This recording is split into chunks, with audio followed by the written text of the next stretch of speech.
চিংড়ি মাছের তেল রেডি, বাবানে তোলা হয়ে গেছে। এইখানটা মোটামুটি একটুখানি অর্গানাইজ করলাম, মারা রান্না করে বাবানের শাকগুলোকে সব ভাজ করলাম। এবারে সার্ভিসটা খুলে এগুলোকে জায়গায় রাখবো।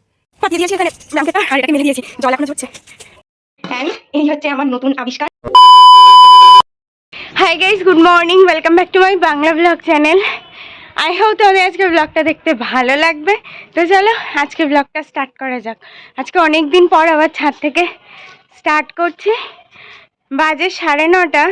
শরীরটা আজকে খুব কিছু একটা পড়ে আছে। শরীরটা আজকে খুব একটা ভালো নেই। অলমোস্ট 8:30টার পর ঘুম থেকে উঠেছি। কলা আলু ভাতে দিয়ে ভাত আমার হয়ে গেছে, আর হচ্ছে রোদ্দুর লাগছে তাই একটু সরে আসলাম। আর হয়েছে ডিম অমলেট করে হালকা একটুখানি ঝোল করেছি। আর আর চিংড়ি মাছের তেলটা করব। চিংড়ি মাছ ম্যারিনেট করা আছে, গিয়ে জাস্ট বসিয়ে দেবো, 5 মিনিটে রেডি হয়ে যাবে। বাকি আজকে পাতলা ব্ল্যাঙ্কেটটা না মানে আগের বছর থেকে কাচা হয়নি, সো সেটা বাবান ভিজিয়ে রেখে গেছিলো, গরম জলে বলেছিলাম ভিজিয়ে রাখতে, ভিজিয়ে রেখে গেছিলো। সেটা আমি কেচে ছাদে এসে এখানে কমফোর্টে দিয়ে দিলাম, সেই জন্যেই ছাদে চলে এসেছি বা ছাদ থেকে স্টার্ট করছি। ডিমের ঝোলটা ফুটছে আমার, নিচে গিয়ে হচ্ছে বাবানের টিফিনটা প্যাক করব। আর কালকে জামা কাপড়গুলো ছিল, মানে এসে ঠান্ডা পড়ে গেছিলো, কি হয়েছিল বুঝতে তো পারিনি, সেগুলো একটুখানি এখন মেলে দেব, দিয়ে তারপর যাব নিচে। ব্ল্যাঙ্কেটটা ভিজিয়েই রেখে আসলাম, 2 মিনিট পর গিয়ে মেলে দেব। আর হচ্ছে একটু এডিট আধা করেছিলাম রাত্রে, চোখে প্রচণ্ড পরিমাণে প্রবলেম হচ্ছিল, তো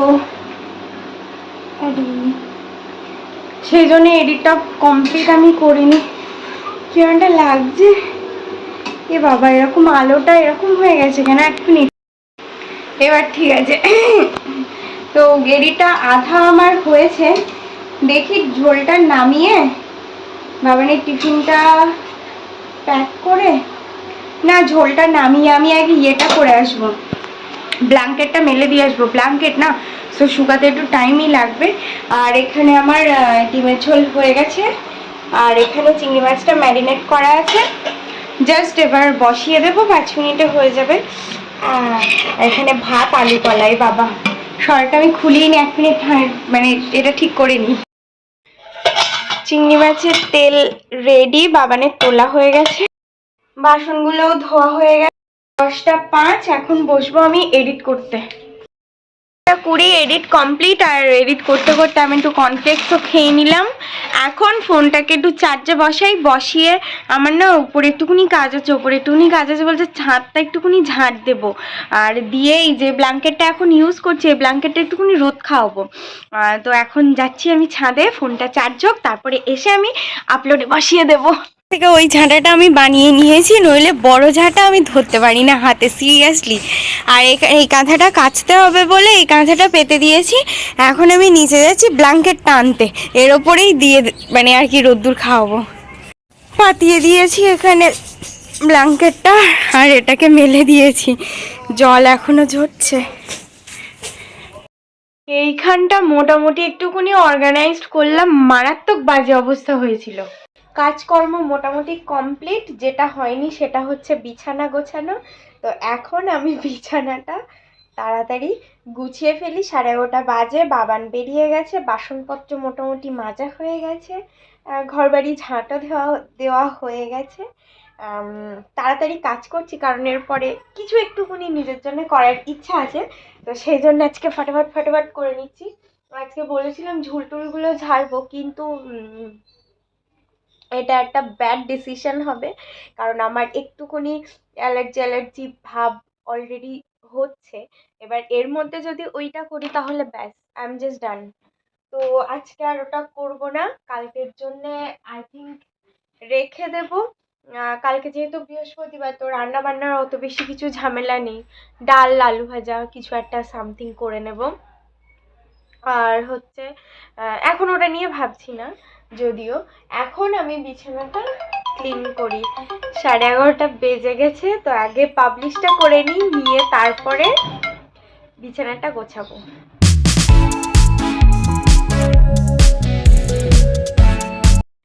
বিছানা একদম গোছানো হয়ে গেছে, জামা কাপড় কটা ছিল কালকে, তো সেটাও একটুখানি গুছিয়ে নিলাম। এখন আমি এই ফোনটাকে চার্জে বসাবো, কারণ এই ফোনটা একদম চার্জ নেই। 2:30 বাজে, লাঞ্চ করলাম। বলছিলাম না সকাল থেকে শরীরটা একটু খারাপ লাগছে। এবার সত্যিই খুব খারাপ লাগছে, মানে কোমর ফোমর পিঠ যন্ত্রণা করছে। তো 8 ঘন্টা একটুখানি ভাবছি শোবো, তারপর যাব ছাদে, কারণ জামা কাপড় ব্ল্যাঙ্কেট সব আছে। এইটা যা শুধু তুলে নিয়ে এসেছি গরমে গরমে, আর বাকি রোদ্দুর আছে বলে এখনো সব মেলে দেওয়াই আছে। তো 8 ঘন্টা একটু শুয়ে নিই, কোমরটা ছাড়িয়ে নিই, তারপরে যাব ছাদে। আর আজকে বাবানের শার্টগুলো যদি আমি না তুলি, কখন তুলবো সেটাই বুঝতে পারছি না।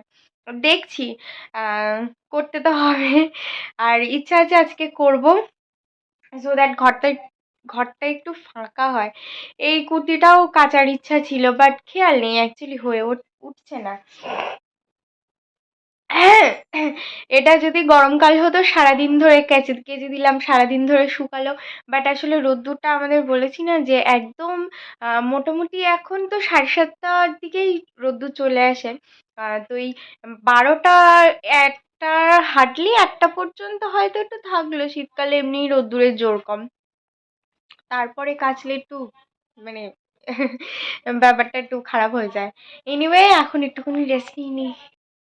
4:45 বাজে, এতক্ষণ একটুখানি বাপিকে ফোন করলাম। তোমাদেরকে মনে হয় বলিনি, বাপি মামনি অ্যাকচুয়ালি গেছে পুরী বেড়াতে। তো যাই হোক, সেই জন্যই বাড়ি হয়তো একবার তোমাদের বলেছি না বলিনি আমার ঠিক মনে নেই। এনিওয়ে তারপরে শুয়ে শুয়ে ফোন দেখছিলাম, কি আর করব, এতগুলো এডিট পড়ে আছে ফোনের, স্টোরেজ লিটারেলি ফুল। মানে তাও আমার এত পরিমাণে লাগছে যে আমি একটা এডিটও করছি না। আর আজকে তো ভ্লগও করিনি। আই ডোন্ট নো কালকে কি পোস্ট করব, মানে কি বলবো, কালকে তো তাও বাবানকে বলেছিলাম চলো একটুখানি মেলায় যাই, ভ্লগ নেই বলেই কিন্তু মেলায় গেছিলাম। ভ্লগ থাকলে হারগিস এই ঠান্ডার মধ্যে আমি বেরোতামই না, কিন্তু কি করব, আজকে কি করব আমি জানি না। আজকে আর কোথাও যাওয়ারও নেই, আর সব থেকে বড় কথা বাবানের পরপর কয়েকটা এক্সাম আছে। সো আজকেও যদি বলি আমি ওকে বেরোনোর কথা, তো আমাকে দেবে এবার ধরে।